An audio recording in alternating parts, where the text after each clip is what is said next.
cada país del mundo existe o existió un asesino en serie que destacó por encima de los demás. Solo con utilizar el término asesino en serie, las personas se sienten atraídas por estos, bien por su crueldad, carisma o cantidad de crímenes. En el país de España nos encontramos con Manuel Delgado Villegas, conocido como el Arropiero. En Francia nos encontramos con Marcel Petit, el Doctor Satán. En Rusia destaca el caso de Andrei Chikatilo, el carnicero de Rostov. País de Brasil, su caso más famoso fue el de Pedro Rodríguez Filho, Pedriño Matador. En el Reino Unido nos topamos con el caso de Harold Chipman, el Doctor Muerte. En el país cafetero de Colombia está el caso de Luis Alfredo Garavito, la Bestia.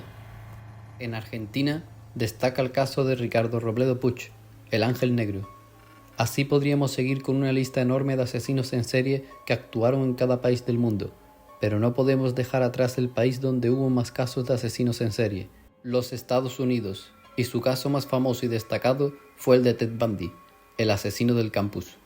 Ted Bundy destaca por encima de todos por ser el asesino en serie por excelencia, un sujeto con apariencia de hombre normal y sin problemas, pero dentro de él se gestó la mente de uno de los asesinos más sádicos de la historia criminal. Theodore Robert Bundy nació el 24 de noviembre de 1946 en un hogar para madres solteras de Vermont, Estados Unidos. Su madre fue Eleanor Lois Cowell y fue enviada a un hogar de madres solteras por sus propios padres, pues quedó embarazada de un sujeto que perteneció a la Fuerza Aérea y acabó abandonándola.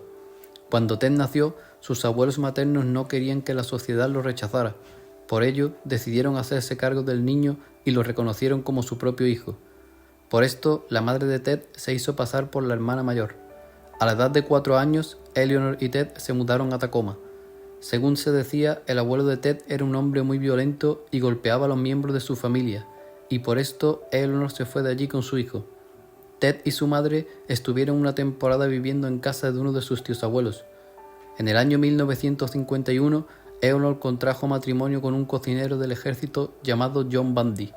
Eleanor y Ted se marcharon a vivir con este hombre y con el paso de los años el hombre le dio su apellido a Ted y tuvo 4 hijos más con Eleanor. A medida que iba creciendo Ted, seguía llamando a Eleanor hermana y se iba transformando en un chico tímido y solitario. A la edad de 8 años, Ted comenzó a hojear revistas para adultos relacionadas con el bondage y quedó gratamente fascinado. Observando estas revistas empezó a fantasear con dominar a una mujer y someterla a su entera voluntad. Justo en este periodo de tiempo se enteró de que Eleanor no era su hermana, sino que en realidad era su verdadera madre. Esto se lo dijo uno de sus primos al llamarlo bastardo y le explicó el por qué le dijo eso. Después de esto, Ted empezó a sentir rabia y odio hacia su madre, porque ésta lo tuvo mucho tiempo engañado. También empezó a tener mal carácter con todos y se mostraba ante todos como un chico pasota que no tenía el menor interés de hacer amigos. Durante su adolescencia empezó a sentirse frustrado por no pertenecer a la clase alta del país y se propuso estudiar psicología, derecho y política para convertirse en un hombre exitoso. Por ello, empezó a encerrarse en su habitación y leer y estudiar día y noche para subir sus calificaciones. Al mismo momento, otra faceta se despertó en él. Empezó a espiar a las jóvenes del barrio y cometer todo tipo de hurtos hasta que llegó a ser sospechoso de robo, pero estos delitos no prosperaron y nunca se levantaron cargos sobre su persona. El 31 de agosto de 1961, Anne Mary Dull, de 8 años, desapareció de la barriada donde vivía Ted Bundy. La policía empezó a buscar a la niña, pero esta nunca fue encontrada. Según se dijo años después, Ted Bundy pudo estar involucrado en esta desaparición. A día de hoy no se ha podido demostrar que Bundy estuviese involucrado en este caso, pero la policía está casi segura de que tuvo mucho que ver. Con el paso de los años, Ted se graduó y se matriculó en la Universidad de Washington para cursar un programa intensivo de chino. Justo en ese momento, Ted experimentó un gran cambio de personalidad. Ted se transformó en un chico simpático, agradable y social. Además, empezó a vestir elegante a diario y comenzó a tener relaciones con algunas chicas jóvenes que llegaron a describirlo como un muchacho encantador. Pero por otro lado, Bundy era un completo narcisista, que empezó a dar rienda suelta a sus fantasías de dominación, y en las siguientes relaciones empezó a dominar y someter a todas las chicas con las que estuvo. Estas otras dijeron que Bundy las obligaba a hacer todo lo que éste decía, e incluso llegó a asfixiarlas durante las relaciones sexuales con el fin de que se hicieran las muertas. Durante la primavera de 1967, Ted Bundy conoció a Diane Edwards, una joven inteligente procedente de una familia con gran poder adquisitivo. Con el pasar de los días, ambos jóvenes se enamoraron y comenzaron una relación, pero poco tiempo después, Diane empezó a decepcionarse de Bundy porque este era un inmaduro que abandonó su carrera en 1968 para tomar clases de planificación urbana y sociología en la universidad, pero sus calificaciones eran muy bajas. A la misma vez, Diane se graduó en psicología y se marchó a California abandonando su relación con Bundy. Ted quedó sumamente afectado por esta ruptura, pero con el paso del tiempo Ted empezó a sentir un profundo odio por Diane, llegando a detestarla. Más tarde, Ted Bundy comenzó una carrera política como voluntario del Partido Republicano, donde comenzó a destacar por encima de todos, y en 1969 volvió a matricularse en la Universidad de Washington en la carrera de psicología, y esta vez destacó como un excelente alumno. Fue entonces que conoció a Elizabeth Cleffer, una joven de 24 años con la cual inició una relación amorosa. Elizabeth era una joven madre soltera que se mostraba ante Bundy como una mujer totalmente sumisa. En 1972, Ted Bundy comenzó a trabajar como consejero donde ayudaba a personas con tendencias suicidas. A la misma vez, seguía con su carrera de psicología. También formó parte de una comisión contra el crimen en Seattle, enfocada en la prevención de abusos sexuales contra la mujer. Allí, Ted Bundy se dio cuenta de algo que le llamó la atención de inmediato. No había comunicación efectiva entre los departamentos de policía de los diferentes estados del país.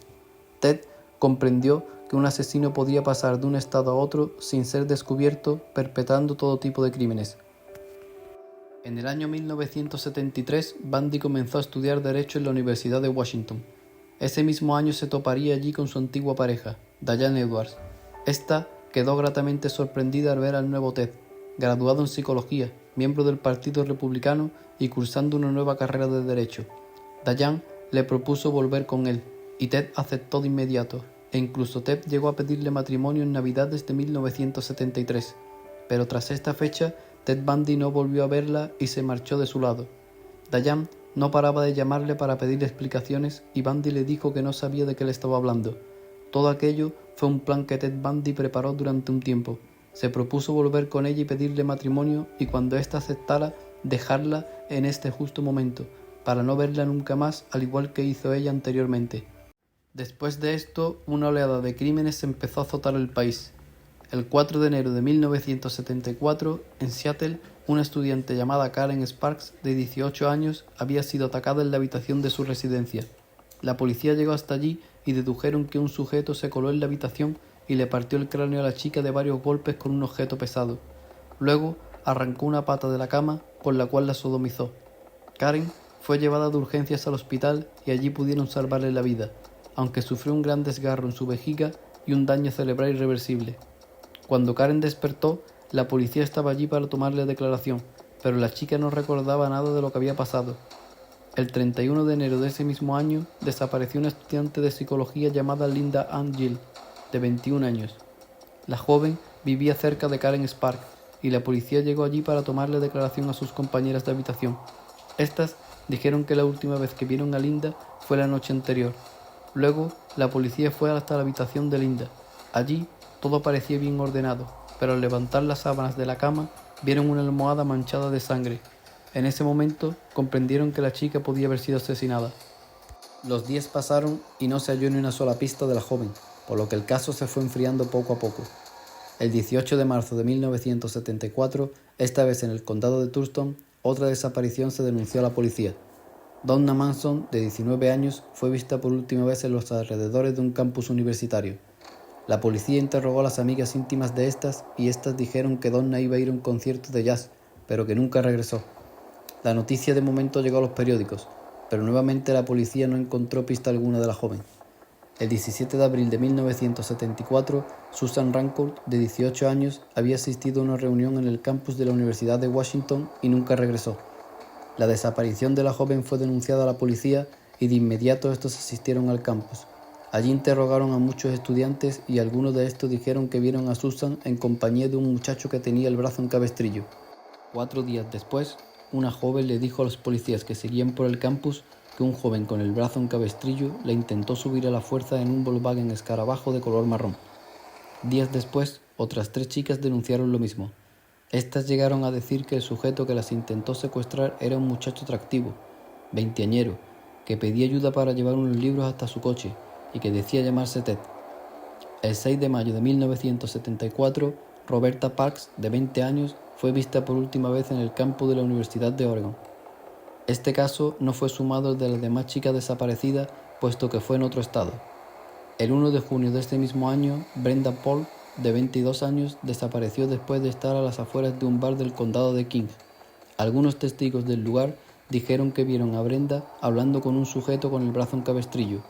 De nuevo, la policía estaba frente a un caso de una joven desaparecida y un hombre con el brazo en cabestrillo tenía mucho que ver. Pero como en los casos anteriores, no encontraron pista alguna. Solo 11 días después, Georgene Hopkins, de 18 años, fue reportada como desaparecida en el estado de Seattle. Amigas suyas dijeron que la última vez que la vieron estaba por el campus de la universidad, pero que ya no la volvieron a ver más. Al día siguiente, una amiga de la desaparecida le confesó a la policía que 2 semanas antes, durante la noche, se topó con un joven que tenía una pierna rota y estaba pidiendo ayuda para llevar una cántara de gasolina. La chica dijo que ayudó al joven a llevar la cántara hasta un vehículo, un Volkswagen Escarabajo de color marrón. Cuando llegaron allí, el joven le dijo que se subiera al asiento y pulsara un botón que había debajo del volante, pero justo en ese momento la chica se sintió en peligro y dijo que lo sentía, pero que debía irse ya. La joven amiga de Hopkins describió al sujeto como un hombre de unos 30 años, con el cabello castaño, los ojos azules, atractivo, educado y de estatura promedio. El 3 de julio de 1974, muchos agentes de la ciudad de Washington se reunieron para empezar una gran investigación. Después de la reunión, el jefe de la policía de Seattle salió a dar una rueda de prensa donde expuso que todas las desapariciones en los diferentes estados podrían estar relacionadas y que todas estas chicas probablemente podrían haber sido asesinadas. Antes de acabar, lanzó una advertencia a todas las chicas jóvenes, en especial a las universitarias. Les advirtió que tuvieran mucho cuidado con extraños y que evitaran ayudar a un sujeto con el brazo en cabestrillo, ya que podía ser el que estuviese detrás de todas las desapariciones.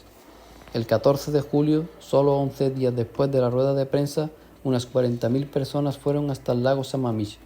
Ellos estaban allí para disfrutar del sol y darse un baño, pero al llegar la tarde, la policía llegó hasta allí alertada de una desaparición, la de Denise Naslund, de 19 años. La chica fue vista por última vez cuando dijo que iba un momento al baño. En ese mismo momento, la policía fue alertada de otra desaparición en el mismo lugar. Se trataba de Janice Ott, de 23 años. Después de esto, la policía fue preguntando por las chicas a todas las personas que veían allí, y varios testigos dijeron que vieron a 2 jóvenes hablando con un joven que tenía un brazo en cabestrillo. Otras chicas allí presentes dijeron que se toparon con un hombre que decía llamarse Ted y que necesitaba ayuda para cargar una canoa en su coche. Aquel nombre puso en alerta a la policía de inmediato, pues se trataba del mismo nombre que habían dado algunas estudiantes. Después de estas trágicas desapariciones, la policía difundió un retrato robot del tal Ted acompañado de una descripción dada por algunas universitarias. Después de esto, los investigadores decidieron rastrear todos los Volkswagen Escarabajo del estado de Washington.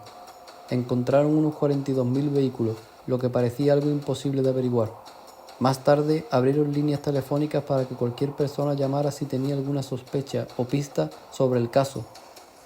El 8 de agosto de 1974, una llamada llamó la atención de toda la policía. Se trataba de una joven llamada Elizabeth Cleffer, y dijo que tenía serias dudas sobre el comportamiento de su pareja, un hombre de 27 años llamado Theodore Robert Bundy. La policía descubrió que este era un licenciado en psicología de la Universidad de Washington. Se parecía bastante al retrato robot difundido y era el propietario de un Volkswagen Escarabajo. Elizabeth también dijo que su pareja tenía escondido en su casa un par de muletas, vendas, restos de escayola y ropa interior femenina. La policía tomó nota de todo esto y siguió a Ted Bundy de cerca durante días, pero este parecía un sujeto normal y lo descartaron como posible sospechoso. El 17 de septiembre de 1974, unos cazadores llamaron a la policía porque vieron en un bosque cerca del lago Sammamish unos restos óseos. La policía fue hasta allí de inmediato y se llevaron un cráneo humano y una mandíbula. Al analizarlas, se pudo comprobar que estos restos eran el cráneo de Denise Naslund y la mandíbula de Janice Ott. Después de esto, la policía comprendió que estaban frente a un asesino de jóvenes. El 2 de octubre de 1974, Nancy Wilcox, una menor de 16 años, desapareció del estado de Utah. Los padres de esta no reportaron en un primer momento la desaparición porque la joven solía pasar largas temporadas fuera de casa. 16 días después, Melissa Smith fue reportada como desaparecida. Varios testigos la vieron por última vez cerca de un bar la noche anterior. Solo 9 días después, el cadáver de esta mujer fue encontrado en una zona boscosa. La chica fue abusada y estrangulada con unas medias. En ese mismo momento se había empezado a encontrar cadáveres, pero nuevamente no tenían pista alguna de quién era el asesino. El 8 de noviembre de 1974, Carol Daronch, una joven de 18 años, estaba en una librería cuando un sujeto extraño se le acercó a ella. Este le dijo que era un oficial de policía y que debía acompañarlo porque alguien intentó abrir su coche y robárselo.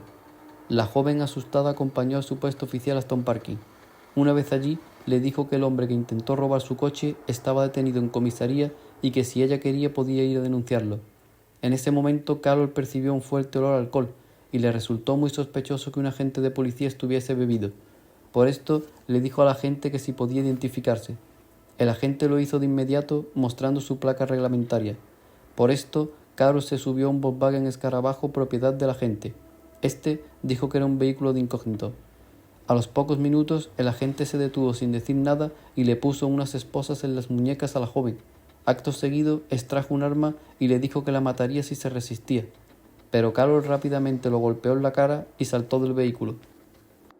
El supuesto agente se bajó de inmediato del vehículo e intentó golpear a la muchacha con una barra de hierro, pero en ese momento otro coche apareció allí y el agente salió huyendo a toda prisa. El conductor del vehículo que se había presentado allí rescató a Carol y la llevó hasta la comisaría de la policía. Allí, Carol dijo que un sujeto que tenía un Volkswagen de color marrón le había intentado secuestrar haciéndose pasar por un agente de policía encubierto.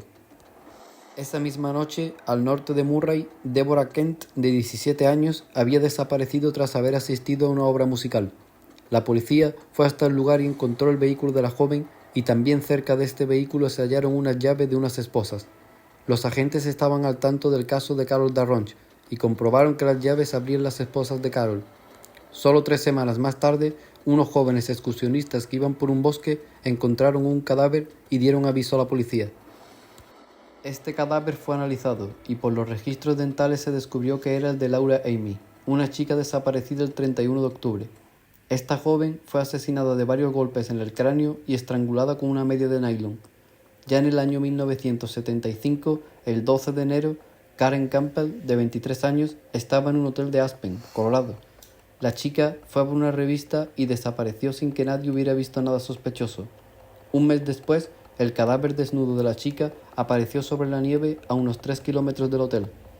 El 2 de marzo de 1975, un grupo de estudiantes encontraron parte de un cráneo humano en el monte Taylor. La policía fue alertada y llegaron hasta allí para inspeccionar toda la zona. Los agentes acabaron encontrando 4 cráneos humanos. Estos, tras analizar sus registros dentales, fueron identificados como los de Linda Ann Healy, Roberta Parks, Susan Rancourt y Brenda Paul. Estas eran las jóvenes estudiantes desaparecidas meses antes y que estaban siendo buscadas por la policía. Mientras todo esto salió a la luz, una nueva serie de desapariciones empezaron a darse, esta vez en el estado de Colorado. El 15 de marzo desapareció Julie Cunningham, de 26 años, y el 6 de abril desapareció Denise Oliverson, de 24. El 16 de agosto de 1975, de madrugada, un agente de policía observó a un sujeto conduciendo con su coche con las luces apagadas. Por esto, le dio el alto. Se trataba de un Volkswagen Escarabajo de color marrón que se dio a la fuga de inmediato. El agente salió tras el coche y tras una breve persecución, el conductor del Volkswagen paró a un costado. Se bajó del coche y se entregó con las manos en alto. Este fue identificado como Theodore Robert Bundy, de 28 años de edad. El agente le preguntó que por qué huía, y este le dijo que se puso muy nervioso porque había estado fumando marihuana. Después de esto, el agente lo esposó y lo introdujo en su coche para luego registrar el maletero de ese Volkswagen. En ese encontró un pasamontañas, cuerdas, guantes, una palanca, una linterna, un picahielos, un rollo de cinta adhesiva y unas esposas. Una vez en comisaría, el Departamento de Policía de Utah dio aviso a los departamentos de la Policía de Washington y Colorado, porque este hombre podía ser sospechoso en alguna de las desapariciones cometidas en estos estados. Luego vieron que su nombre estaba escrito en una lista de sospechosos de los asesinatos de estudiantes, porque su nombre era Ted, tenía un Volkswagen escarabajo color marrón, y su novia había llamado porque sospechaba de él. Por otro lado, Ted Bundy era un hombre respetado, licenciado en psicología, de buen ver, activista político del Partido Republicano y miembro de una congregación religiosa. Por todo esto, la policía quiso esclarecer si estaban delante de un psicópata o no, y llamaron a Carol Darronch para que ésta asistiese a una rueda de reconocimiento. Carol fue hasta la comisaría y señaló a Ted Bundy como el hombre que se hizo pasar por policía e intentó secuestrarla. Tras esto, se levantaron cargos de intento de secuestro, pero lo pusieron en libertad bajo fianza. Pero Ted Bundy fue vigilado desde muy cerca por la policía porque no se fiaban de él. Mientras, Ted se paseaba por delante de las cámaras y tranquilamente mostraba una amplia sonrisa y decía que él era inocente de todo.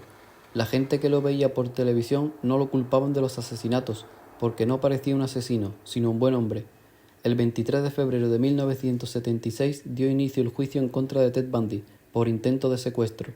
En el juicio, Bundy intentó demostrar que todo era un error y una confusión, pero Carol lo volvió a señalar como el hombre que quiso secuestrarla y finalmente el juez condenó a Ted Bundy de 1 a 15 años de prisión. El 21 de octubre de 1976, mientras Ted estaba en la prisión, recibió una terrible noticia. Sería acusado formalmente por el asesinato de Karen Campbell, en Colorado. La policía lo acusó porque encontró en una habitación de Bundy unos folletos del hotel donde desapareció la joven y vieron los residuos de carga de combustible que lo ubicaban en aquel lugar en las fechas que Karen Campbell desapareció. Más tarde, en el coche de Bundy encontraron un cabello femenino. Este pertenecía a Karen Campbell, y por esto el caso cobró mucha más relevancia. Se empezó también a rumorear de que Ted Bundy era el asesino de estudiantes. Ted Bundy fue extraditado a Colorado para ser juzgado por un supuesto asesinato. Allí, Ted despidió a sus abogados y decidió que se defendería él solo en su juicio, pues estaba preparado para hacerlo e insistía en que él era inocente de todo aquello. El 17 de marzo de 1977, un programa de televisión fue hasta la prisión de Aspen para entrevistar a Ted Bundy. Ted se mostró simpático y dijo que en su juicio sería declarado inocente, y tras esto todo el mundo vería lo buen abogado que era. El 2 de junio de 1977 comenzó el juicio en contra de Ted Bundy acusado de asesinato. Bundy pidió al juez poder defenderse a sí mismo y éste aceptó. Debido a esto, Ted Bundy tenía completo acceso a la biblioteca de la corte. La mañana del 7 de junio, Ted estaba en la biblioteca revisando unos libros cuando un oficial que lo custodiaba en todo momento lo dejó solo por un par de minutos. En ese momento, Bundy saltó desde la ventana de la biblioteca que estaba a unos 8 metros de altura. Cuando el oficial llegó hasta allí, vio que Bundy no estaba y avisó a toda la policía de momento. La policía empezó a cortar todas las carreteras de Aspen y por los telediarios se empezó a difundir la noticia de su fuga. 6 días más tarde, un oficial vio un vehículo que había apagado todas las luces al verle. El agente le dio el alto al vehículo y se acercó al conductor. Este llevaba unas gafas y una gorra puesta, pero el agente sin pensarlo extrajo su revólver y lo detuvo. El misterioso conductor era Ted Bundy y fue enviado de nuevo a la prisión. Cuando las cámaras de televisión se acercaron a él y le preguntaron por qué se había fugado si tanto insistían en que era inocente, Bundy dijo que decidió escaparse porque estaba harto de estar en prisión por algo que no había hecho. Después de esto, Bundy fue trasladado a una celda de máxima seguridad para evitar que se fugara. El 30 de diciembre de 1977, ya por la noche, un guardia fue a llevarle la cena a Bundy. Al mirar por la rendija de la puerta, vio que Bundy estaba dormido bajo las mantas y el guardia no quiso despertarlo. Tras esta noche, llegó a la mañana siguiente y el guardia fue a la celda de Bundy otra vez. Allí se asomó y vio que Bundy seguía bajo las mantas y no había probado bocado de la cena de la noche anterior. El guardia llamó en varias ocasiones a Bundy, pero este parecía no reaccionar, por lo que decidió entrar en la celda. Cuando quitó la manta de la cama, el guardia se topó con un montón de libros y almohadas y comprendió que éste se había fugado de la prisión. Rápidamente dio aviso a toda la policía y de nuevo los periódicos difundieron la noticia de que Bundy se había vuelto a fugar. Ted Bundy había abierto un agujero en el techo con un objeto punzante, se coló por los conductos de ventilación y llegó hasta una oficina de uno de los guardias. Una vez allí, se puso la ropa de uno de estos oficiales y tranquilamente salió por la puerta principal sin que nadie sospechara nada. El 14 de enero de 1978, la policía fue alertada para que acudiese a la fraternidad Chi Omega de la Universidad de Florida. La policía llegó hasta allí y les dijeron que 4 jóvenes estudiantes habían sido atacadas por un hombre que había entrado por la parte trasera de un aparcamiento. Luego se coló en las habitaciones de las estudiantes y las golpeó de manera salvaje con una especie de palo. La policía certificó la muerte de Margaret Bowman, de 21 años, la cual había sido golpeada hasta que le partieron el cráneo y posteriormente fue estrangulada con unas medias. Lisa Libby era otra estudiante de 20 años que también había sido golpeada en la cabeza en numerosas ocasiones. Esta aún seguía con vida, pero murió camino al hospital por la gravedad de sus heridas. La policía también encontró en aquel lugar a las compañeras de cuarto de las víctimas. Una de ellas era Karen Chandler, de 21 años, y Kathy Kleiner, de 20 años. Ambas sobrevivieron al ataque, pero estaban gravemente heridas y no pudieron aportar nada a los investigadores. Más tarde llegó una testigo, Nita Nilry. Esta dijo que ella residía también en Chi Omega y aquella noche estuvo con su novio, pero que llegó hasta el edificio de la fraternidad a eso de las 2:30 de la madrugada. En ese momento escuchó a alguien bajando las escaleras del edificio con las luces apagadas. Nita pensó que era un ladrón y decidió esconderse. Desde su escondite vio a un hombre bastante delgado saliendo por la puerta de la calle a toda prisa. Luego subió rápidamente hacia las habitaciones y se topó con sus compañeras heridas en sus cuartos. A los pocos minutos, uno de los agentes recibió otra llamada en la que le decían que fueran hasta una casa rápidamente. La policía fue hasta allí y vieron que Cheryl Thomas, una chica de 21 años, fue atacada por un hombre que se coló en su casa y le destrozó el cráneo a golpes con un objeto pesado. Cheryl sobrevivió al ataque, pero esta no pudo decir quién lo había hecho porque fue golpeada mientras dormía y perdió el conocimiento antes de ver a su agresor. Después de saberse todo esto, fueron muchos los que sospechaban de que estos actos fueron cometidos por Ted Bundy. No era su modus operandi, pero las víctimas volvían a ser las mismas, jóvenes universitarias. El 9 de febrero de 1978 se denunció la desaparición de Kimberly Diane Leach, una niña de 12 años de edad en Lake City. La policía buscó a la niña junto a un gran número de voluntarios, pero no dieron con ella por ninguna parte. Solo 6 días después, un agente que hacía controles vio a un conductor de un Volkswagen Escarabajo color naranja conduciendo de manera sospechosa por las calles de Pensacola, en Florida. El agente comprobó la matrícula del coche y vio que se trataba de un coche robado y de inmediato le dio el alto al conductor. Este se detuvo, pero en cierto momento intentó huir. El agente intentó atraparlo y comenzaron a forcejear hasta que el agente pudo reducirlo y ponerle sus esposas. Después de esto, el conductor se identificó como Kenneth Meissner, de 29 años, pero pocos minutos después vieron que sus documentos eran robados y le exigieron que se identificara, pero este se negó y pidió un abogado. Fue llevado a juicio, de donde pudo haber salido si fuera revelado su verdadera identidad, pero este se negó nuevamente. Después de esto, unos agentes descubrieron que el Volkswagen naranja fue robado en la fraternidad Chi Omega, donde se cometieron los asesinatos y los ataques. Por esto, la policía empezó a presionar al sujeto y este dijo que revelaría su identidad si le dejaban hacer una llamada de teléfono. El hombre llamó a su novia y luego le dijo a los policías que su verdadero nombre era Theodore Robert Bundy, uno de los hombres más buscados de Estados Unidos.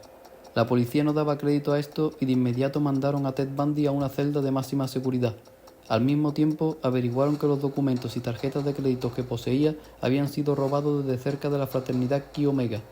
Por esto, Bundy fue sospechoso de los asesinatos y ataques en la fraternidad. Después de esto, se descubrió que una de las tarjetas robadas había sido usada en Lake City la noche anterior de la desaparición de Kimberly Leach. La menor fue encontrada asesinada en el interior de un cobertizo de un parque estatal de Florida, 2 meses más tarde. La niña fue abusada y estrangulada el mismo día que desapareció. Semanas después de la detención de Bundy, un sheriff llegó y ordenó que lo extraditaran desde Pensacola hasta Tallahassee, donde sería sometido a un registro dental. Esto lo hicieron porque los cadáveres de la fraternidad Chi Omega tenían marcas de mordeduras por diversas partes del cuerpo. Ted Bundy fue llevado hasta una oficina donde 2 auxiliares y un odontólogo forense lo estaban esperando. Bundy, nada más ver aquello, exigió que llamaran a su abogado para ver si eso era legal, pero no lo tuvieron en cuenta y lo sometieron a un examen dental. 3 meses más tarde, Ted Bundy fue acusado formalmente por los asesinatos cometidos en la fraternidad Chi Omega. Esto se lo dijeron a Ted delante de todo un grupo de reporteros y nada más oírlo se echó a reír delante de todos ellos. Levantó su mano derecha y se declaró inocente de todo lo que le acusaban. El 9 de mayo de 1979 comenzó el juicio en contra de Ted Bundy. Este fue el primer juicio que se retransmitió por televisión en los Estados Unidos. Durante el juicio, Bundy quiso defenderse solo, pero esta vez se lo negaron y le adjudicaron 2 abogados de oficio, los cuales le recomendaron que llegara a un acuerdo con las autoridades en el que se declaraba culpable a cambio de que no se le condenara a la pena de muerte. Bundy aceptó, pero el 1 de junio de ese mismo año, Bundy se levantó de su asiento del banquillo de los acusados y dijo que sus abogados ya lo tomaban como culpable y así no estaban haciendo una defensa efectiva. Después de esto, se negó a declararse culpable de los asesinatos. Sus abogados rechazaron defenderlo de inmediato y le permitieron a Ted Bundy mostrarse como su propio codefensor y que ejerciese como abogado. Semanas después, el juicio fue trasladado hasta Miami. Allí, Bundy dijo que todas las pruebas que tenían contra él eran circunstanciales y por tanto no demostraban nada. Más tarde llegaron hasta allí las sobrevivientes de los ataques de Chi Omega y Nita, la única testigo, pero todas estas fueron incapaces de describir a Ted Bundy como el hombre que estaba allí aquella noche y asesinó a sus amigas. Más tarde le concedieron a Bundy la posibilidad de defenderse a sí mismo, después de que humillara a otro de sus abogados asignados. Ted Bundy no paraba de reír delante de las cámaras y decía una y otra vez que el juicio debía de ser suspendido porque todos lo trataban de asesino y no se había demostrado nada aún. También, hasta su juicio, llegaban numerosas jóvenes deseosas por verlo, ya que según muchas se sentían atraídas por este. Conforme pasó el tiempo, la fiscalía presentó al Dr. Richard, el odontólogo que le hizo el examen dental. El doctor demostró con fotografías y un molde de yeso que las mordeduras que tenían las víctimas de Chi Omega eran idénticas a los dientes de Ted Bundy. Este se levantó y observó las imágenes desde cerca y se mantuvo en silencio, comprendiendo que estaban serios problemas. Al día siguiente, Bundy se presentó media hora tarde en el juicio y fue acusado de desacato. Bundy había atascado la cerradura de su celda con papel higiénico. El 24 de julio de 1979, un jurado popular encontró a Ted Bundy culpable de todos los cargos en su contra. Una semana después, un juez lo condenó a la pena de muerte. Ted Bundy fue llevado a prisión y en noviembre de 1979, el estado de Florida acusó a Ted Bundy de asesinato en primer grado en el caso de la menor Kimberly Leach. Bundy se declaró inocente de todo, pero llegó un testigo que dijo que lo vio con la menor el día de la desaparición. Se pudo demostrar que Bundy condujo una furgoneta color blanco ese día. La furgoneta fue encontrada y en su interior encontraron fibras de la ropa de Kimberly y fibras de una chaqueta de Ted Bundy. Durante este juicio, Ted le pidió matrimonio a Carol Ann Boone, una antigua amiga de Ted que declaró a su favor. Al día siguiente, Ted fue encontrado culpable del asesinato de Kimberly Leach y nuevamente condenado a muerte. Ted Bundy pasó de nuevo a la prisión y entre 1980 y 1981 sobornó a un guardia de la prisión para que dejara entrar al corredor de la muerte a Carol Ann Boone. Esta quedó embarazada y en octubre de 1981 dio luz a una niña a la cual llamaron Rose Bundy. Ambas iban a la cárcel a ver a Ted, pero en 1986 Carol se cansó y le pidió el divorcio. Los años pasaban y Ted Bundy seguía siendo interrogado por otros asesinatos cometidos, pero este se negó a colaborar en ningún caso más que lo involucrase como asesino. Años después, Ted Bundy le escribió una carta al exagente del FBI Robert Redle, donde decía que lo admiraba y lo invitaba a la cárcel para mantener una conversación sobre perfiles de asesinos. Robert llegó hasta allí y tras las conversaciones dijo que Ted Bundy fue un asesino en serie que le dio miedo de verdad, porque en realidad no sabía quién tenía el control de sus conversaciones. Al mismo tiempo, la nueva defensa de Ted Bundy empezó a apelar para que retrasasen la ejecución de Bundy. Por esto, Bundy fue sometido a diversos estudios con varios psiquiatras y psicólogos que dijeron que Bundy era un maníaco depresivo que solía escuchar voces que lo incitaban a matar. Pero estos estudios posteriormente fueron cuestionados por otros expertos que decían que Bundy estaba totalmente cuerdo en todo momento y era un psicópata peligroso y manipulador. Para la década de los 80, los asesinos en serie se volvieron el pan de cada día en los Estados Unidos, pues cada día o cada semana aparecía uno nuevo al cual más perturbado.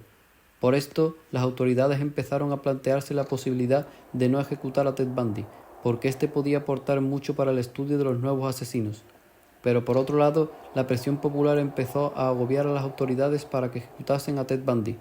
El 17 de enero de 1989, la Corte Suprema de Florida rechazó la nueva apelación de Ted Bundy y su defensa, y fijó la fecha de su ejecución para el 24 de enero de ese mismo año.